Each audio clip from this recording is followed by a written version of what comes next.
Hey, welcome back. And here we are. Remember last week we talked about if you have conflict within your organization, how do you deal with it comfortably? How do you establish rules? So let me just give you a quick review just in what we talked about before.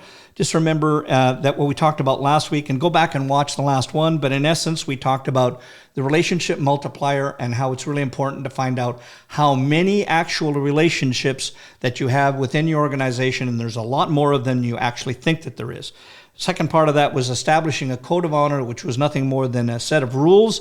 And then the other part is to understand that there is typically a drama triangle where everything is about triangulation and then how you get over that. So if you want more information on that, if you didn't see it, go back and watch the other video. Now I want to take you and move you forward into the second part of that, because here's what can happen when you're having conversations. Now let me set this up for you.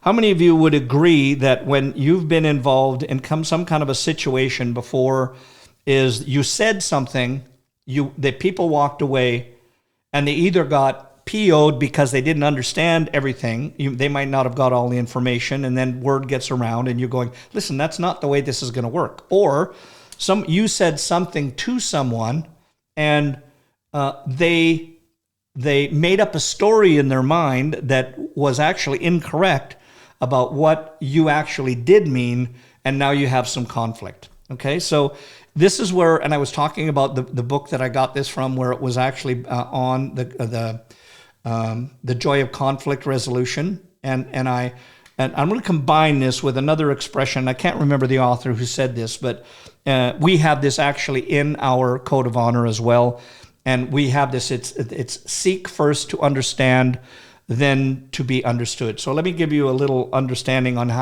where this goes. I can remember where Sherry Doss was my boss at one point. She was the leader of our group, and I remember that she said to me one time that she wanted me to become a trainer within the U.S. organization. She said, "Who do you want to be able to do it over Europe?" And I gave her a suggestion, and this person had been shadowing a lot, and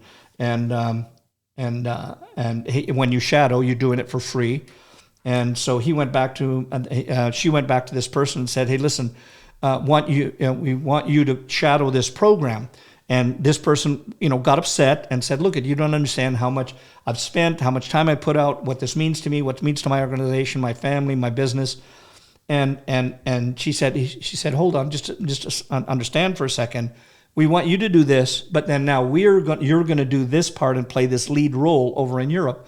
To which that person went, "Oh my God, now I understand why, and of course I'll be involved." You see?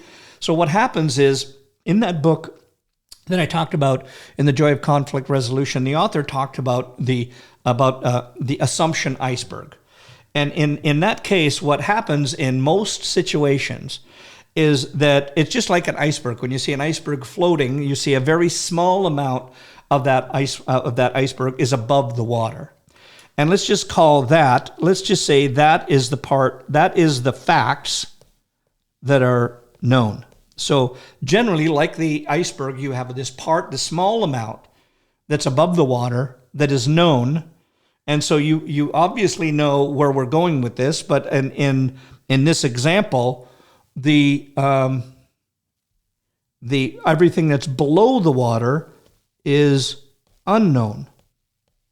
Now, what that means is that there's a certain amount that is known.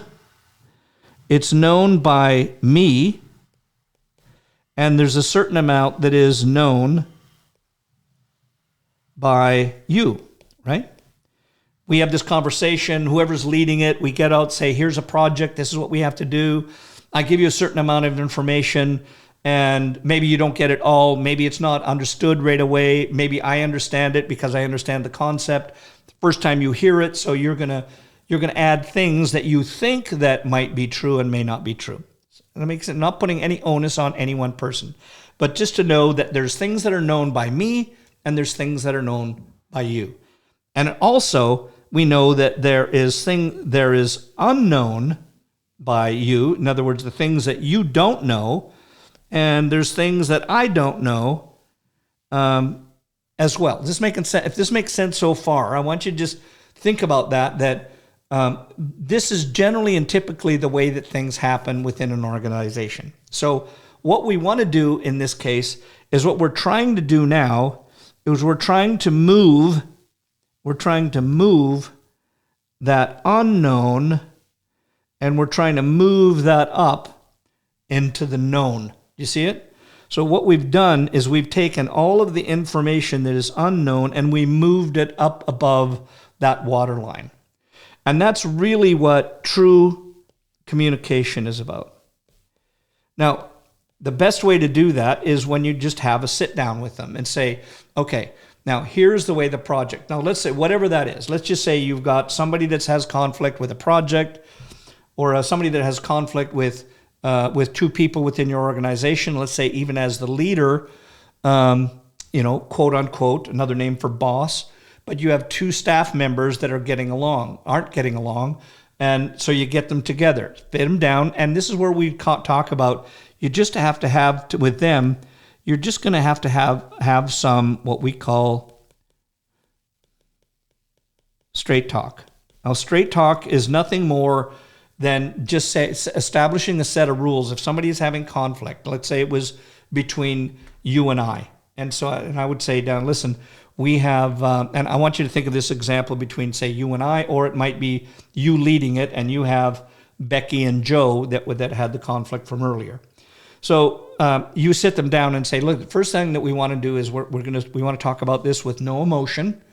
So the first thing we do is set up parameters and how you're going to have this. Listen, we just don't want any emotion in this. All we're going to be talking about here is fact. We're going to allow one person to talk, other person can't talk. So you talk and give all the facts out that you know. Do you see where we're going with this?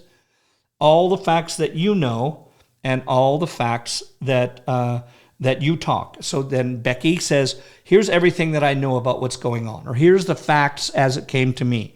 Here's how you talked to me. Here's how you said that. No interrupting, because then that's when emotions get high. And we know when emotion gets high, intelligence is low, and that's when problems happen. So now you give the facts. Becky gave all her facts. Joe now has his chance. He gives all the facts that he knows as well. So now, and then you question, okay, what are the parts where there is some misunderstanding? So both people go, well, what about this particular fact? Okay, well, here, let me give you more and more and more so I can add more onto that. So did you see where this is going? The whole point is if you can get people to sit down, take the emotion out of it and say, here's the parts I understand. Here's the parts I don't understand. Or here's the way that you talk to me and here's how I felt. So I always found that whenever I'm having a conversation with somebody, to remember that nobody is wrong with the way that you feel. So, listen, I'm feeling very frustrated by this. You see, you can't say that you're wrong because those were your feelings. Or, listen, the way you said something made me feel angry. Okay, good. I'm sorry that happened. It was not my intent. Let's talk about what my actual meaning was, and let's talk about how we can come to fruition on this. You see it? So this is the way that all of that works. If you can take what you had from before, and you understand that there is conflict, and now you can get people together so that you can push this upward and get the unknown moved up into the known. And now everything now is known. Now it's much easier for everybody to get along. Is that right? Again, now, so this is part number 2. What I do want you to do is if you got questions about this or you want a scenario that is about this, just type that into the chat and we'll take care of that. And again, as I said before, all of this is a much longer situation. It's almost like a whole day class. And if you want me to do that at any time, I'm glad to do that with you and your team over digital or over even if you need me to fly in and help with that and getting your code of honor done. So that's where we are right now.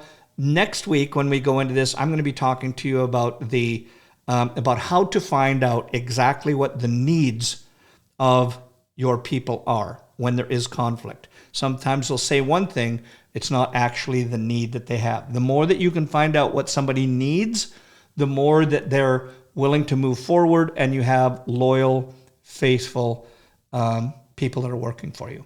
So in the meantime, see you next week.